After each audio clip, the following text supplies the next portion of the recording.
M'dzina la Atate ndi la Mwana ndi la Mzimu Oyera. Amen.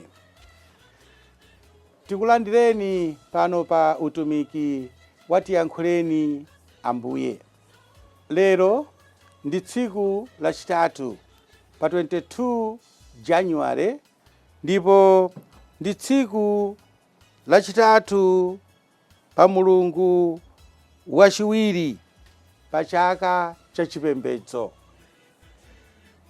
Mawu oyamba tidzawerenga ochokera mkalata ya kwa Aheberi mutu 7 ndime 1 mpaka 3 kudzalumpha kudzafika ndime 15 mpaka na 17.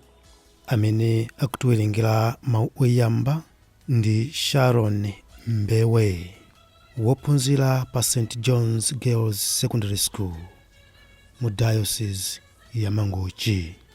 Salimo tidzawerenga Salimo 110 ndime 1 mpaka na 4, ndipo mthenga wabwino wa Ambuye athu Yesu Khristu monga adalembera Mariko Oyera tidzawerenga mutu 3 ndime 1 mpaka na 6.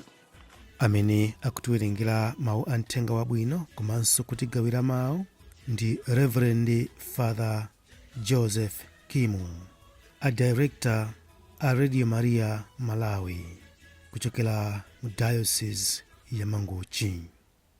Mawu oyamba. Mawu a mkalata kwa Ahebri. Melkizedeki ameneyu anali mfumu ya ku Salemu, ndiponso wansembe wa Mulungu wopambana zonse. Pamene Abrahamu ankabwerako kuchokera ku nkhondo atagonjetsa mafumu aja, Melkizedeki adazamchingamira namdalitsa. Abrahamu adampasa chigawo chachikhumi cha zonse adafunkha. Potsata tanthauzo la dzina lake, choyamba Melkizedeki ndi mfumu ya chilungamo. Pambuyo pake ndi mfumunso ya ku Salemu, ndiye kuti mfumu ya mtendere. Za bambo ake kapena mayi wake kapena makolo ake palibe chilichonse chidalembedwa. Chimozimozi za kubadwa kwake ndi imfa yakenso. Ali ngati mwana wa Mulungu, akupitiriza kukhala wansembe mpaka muyaya. Nkhani imamveka bwino koposa pamene tiona kuti pafika wansembe wina wonga Melkizedeki. Iyeyo sadakhale wansembe chifukwa cha malamulo okhuza kubadwa kwa anthu, koma chifukwa cha mphamvu za moyo wake umene uli osatha. Paja mawu a Mulungu pomuchitira umboni akuti, ndiwe wansembe mpaka muyaya. Unsembe wake unga uja wa Melkizedeki. Mawu a Ambuye. Tithokoze Mulungu. Ambuye akhale nanu. Akhalenso ndi mzimu wanu. Mawu a mthenga woyera monga adalembera Mariko. Ulemu kwa inu Ambuye. Mariko mutu 3 ndime 1 mpaka na 6. Pa nthawi yomweyo Yesu adakalowanso nyumba ya mapemphero, mmenemo mudali munthu wina wopuwala dzanja. Anthu ena ankafuna chifukwa choti akamnenezere Yesuyo, motero ankangomuyang'anitsitsa kuti aone ngati achiritse munthuyo pa tsiku la Sabata. Yesu adalamula munthuyo kuti, imirira, bwera kutsogolo kuno. Tsono adafunsa anthuwo kuti, kodi pa tsiku la Sabata chololedwa nchiti? Kuchitira anthu zabwino kapena kuwachita zoyipa? Kupulumutsa moyo wa munthu kapena kuwononga? Anthuwo adangoti chete. Pamenepo Yesu mtima wake udamuwawa poona kuti anali anthu okanika chotero, ndipo adawayang'ana ndi mkwiyo. Tsono adalamula munthuyo kuti, tambalitsa dzanja lako. Iye adalitambalitsa, ndipo dzanja lakelo lidakhalanso bwino. Pamenepo Afarisi aja adatuluka nakachita upo ndi anthu a m'chipani cha Herode kuti apangane njira yophera Yesu. Mthenga wa Ambuye. Ulemu kwa inu Ambuye Yesu Khristu. Mawu oyamba amene tawerenga kuchokera mkalata ya kwa Aheberi, tikukomana ndi munthu wina wodabwitsa,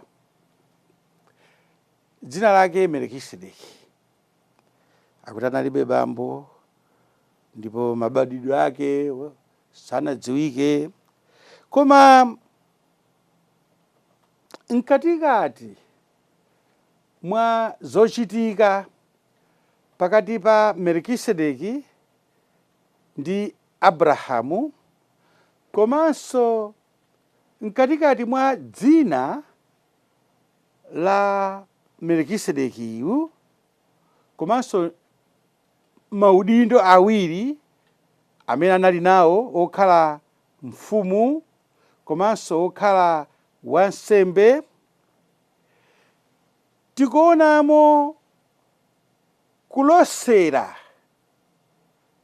kwa Ambuye Yesu. Komanso kupitirira apo tikuonanso kulosera kwa ansembe amene tili nawo lero. N'chifukwa chake mwina mukamatsatira mwambo wozoza wansembe, muzamva ndithu liwu limene litakuti Melikisedeki likutchulidwa. Ndipo mawu amene tawerenga makamaka mawu otsirizira pa vesi 17, Aheberi mutu 7 vesi 17, pamene akunena kuti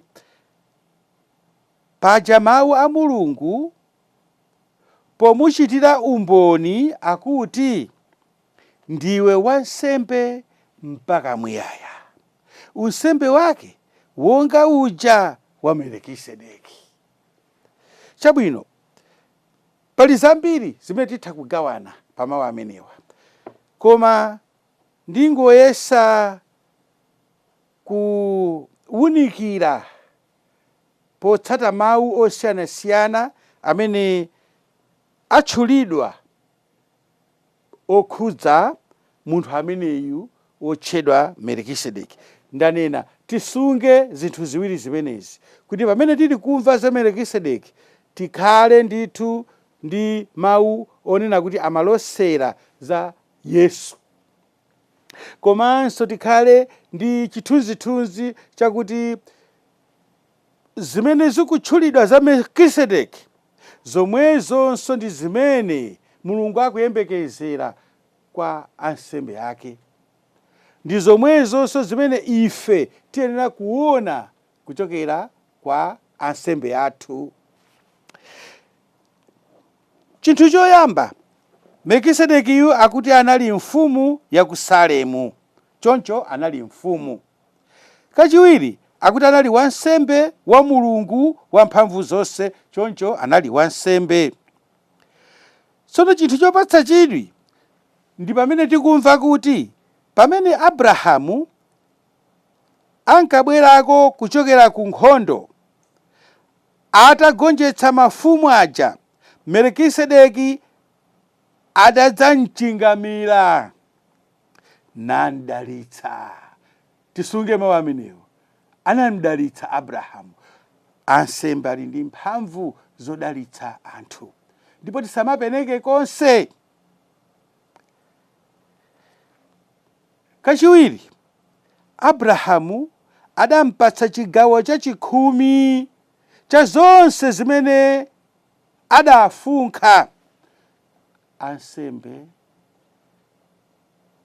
tiziwathandiza pereka mtulo, pereka zamasika, chifukwa Mulungu anapatsa mphamvu zoti atithandize ife kukomana ndi Iye, atithandize ife kupita kumwamba, atithandize ife kuyeretsedwa. Tisamaumire. Ndiye chinanso chimene ife titha kutolapo pa zimenezi, pa mawu amenewa, ndiye akuti Melikisedeki uja anali mfumu ya chilungamo, ndiponso mfumu ya ku Salemu, kutanthauza kuti mfumu ya mtendere. Izinso zimene ife tiyenera kupempherera ansembe athu kuti akhale ndi chithunzithunzi cha Melikisedeki. Chilungamo, chithunzithunzi cha Melikisedeki, mtendere. Chifukwa iwo pakukumana ndi anthu ambiri amene akusowa mtendere, ali othodwa, ngati iwowo alibenso mtendere, awapatsa bwanji mtendere ena amene akusowanso mtendere? Koma ngati iwo ali amtendere, ngati iwo ali achilungamo, athaso kugawa chilungamo ndi mtendere. Amanena kuti palibe munthu amene angathe kugawa ufa kwa wina ngati iyeyo mwini wake alibe ufa.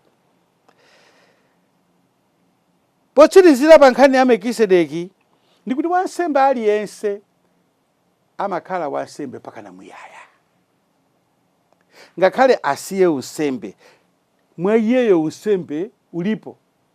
N'chifukwa chake ife Akatolika timakhulupirira kuti masakramenti atatu amene amasiya chizindikiro chosafafanizika mwa munthu ndi chani? Ubatizo, ulimbitso, komanso unsembe. Mthenga wabwino, muthenga wabwino ndiye tikuona zimene takhala tikuona kuyambira lolemba lija, lachiwiri, lelonso lachitatu, anthu angomuzondazonda Yesu kuti aone kuti kudala kuitsapati, kuti timpezere chifukwa. Ndipo monga tinanena nthawi zina, ena afe kapena ena anu, kaya usana usiku anthu akukuzondani basi, kuti apeze chifukwa chokuzonderani.